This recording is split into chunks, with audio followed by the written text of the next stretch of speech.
दोस्तों, यज्ञ investment academy में आपका स्वागत है। इससे पहले रिलीज़ हुए वीडियोस में हम म्यूचुअल फंड किसे कहते हैं और डेट म्यूचुअल फंड किसे कहते हैं इस पर बात कर चुके हैं। इस वीडियो में हम डेट म्यूचुअल फंड्स के वर्गीकरण के बारे में बात करेंगे। वर्गीकरण देखने से पहले हम आपको एक बात से अवगत कराना चाहते हैं। हमें कमेंट्स के द्वारा, ईमेल्स के द्वारा और बाकी सारे माध्यम से बहुत सारे प्रश्न एसआईपी और म्यूचुअल फंड्स पर पूछे जाते हैं। यज्ञ इन्वेस्टमेंट एकेडमी ने ऐसे ही 108 प्रश्नों का संचय कर एक बुक लिखी है जो आप अमेज़ॉन पर खरीद सकते हैं। इस वीडियो के डिस्क्रिप्शन में जिस लिंक का उपयोग कर आप ये बुक खरीद सकते हैं उसे दिया गया है। जब हम डेट म्यूचुअल फंड्स की बात करते हैं तो सबसे महत्वपूर्ण दो फैक्टर्स हैं। एक, आपके पास निवेश अवधि कितना है और आप कितना रिस्क ले सकते हैं। निवेश अवधि के आधार पर हम इस वीडियो में डेट म्यूचुअल फंड्स का वर्गीकरण देखेंगे।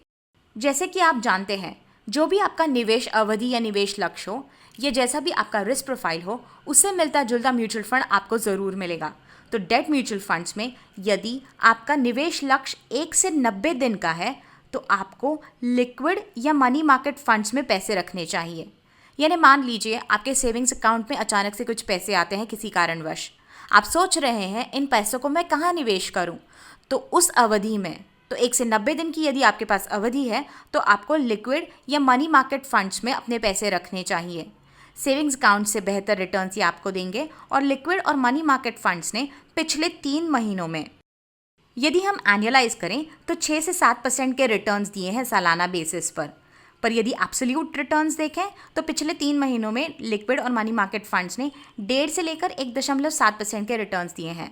ये फंड्स जनरली ट्रेजरी बिल्स यानी गवर्नमेंट सिक्योरिटीज़ जो 90 दिन की मैच्योरिटी तक के आते हैं उनमें निवेश करते हैं और इसीलिए इनसे जुड़ा रिस्क भी सबसे कम होता है और जो रिटर्न्स आप एक्सपेक्ट कर सकते हैं वो भी बाकी सारे डेट म्यूचुअल फंड से कम ही होते हैं। अगला है अल्ट्रा शॉर्ट टर्म फंड्स। यदि आपकी निवेश अवधि 3 से 6 महीनों की है तो आपको इन फंड्स में अपने पैसे रखने चाहिए। इन फंड्स ने पिछले 6 महीनों में यदि हम रिटर्न्स को एनालाइज करें तो 6.5 से लेकर 7.5% के रिटर्न्स दिए हैं सालाना बेसिस पर। ये फंड्स अपने पैसे ट्रेजरी बिल्स और कमर्शियल पेपर्स में निवेश करते हैं। ट्रेजरी बिल्स गवर्नमेंट्स इश्यू करती हैं और कमर्शियल पेपर्स कॉरपोरेशंस इश्यू करते हैं और इनकी भी मैच्योरिटी 6 महीनों तक की होती है।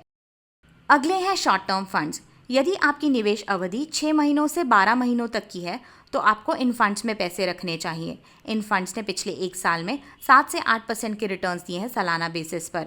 शॉर्ट टर्म फंड्स अपने पैसे commercial papers, commercial deposits, corporate bonds में रखते हैं। कमर्शियल पेपर्स और कॉर्पोरेट बॉन्ड्स कॉर्पोरेशंस इश्यू करती हैं और कमर्शियल डिपॉजिट्स बैंक्स इश्यू करते हैं और इन इंस्ट्रूमेंट्स की मैच्योरिटी भी 12 महीनों तक की होती है। अब तक तो आप जान चुके होंगे कि फंड और उसके इंस्ट्रूमेंट्स मैचिंग मैच्योरिटी के होते हैं। अगला प्रकार है मीडियम फंड्स का।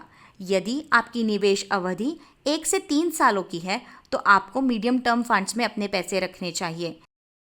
ये funds commercial papers, commercial deposits, corporate bonds और डिबेंचर्स में अपने पैसे डालते हैं। कमर्शियल पेपर्स और कॉर्पोरेट बॉन्ड्स कंपनीज इश्यू करती हैं और कमर्शियल डिपॉजिट्स और डिबेंचर्स फाइनेंशियल इंस्टीट्यूशंस, और इन इंस्ट्रूमेंट्स की भी मैच्योरिटी फंड से मैचिंग होती है यानी 3 सालों तक की।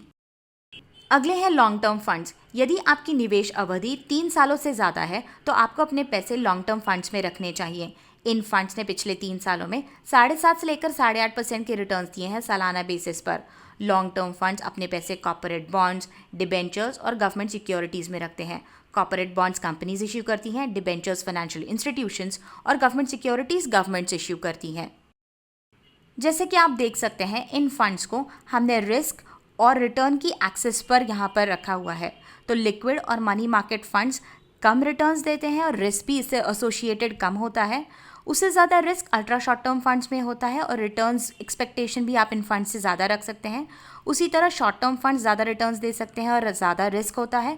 उससे ज़्यादा रिस्क मीडियम टर्म फंड्स में होता है और सबसे ज़्यादा रिस्क लॉन्ग टर्म फंड्स में होता है और रिटर्न्स भी यही फंड्स सबसे ज़्यादा देते हैं। अब ऐसा क्यों है, इसे समझने के लिए हमें डेट मार्केट से जुड़े इंटरेस्ट और क्रेडिट रिस्क को समझना पड़ेगा। इन 2 टर्म्स के बारे में हम किसी और वीडियो में बात करेंगे।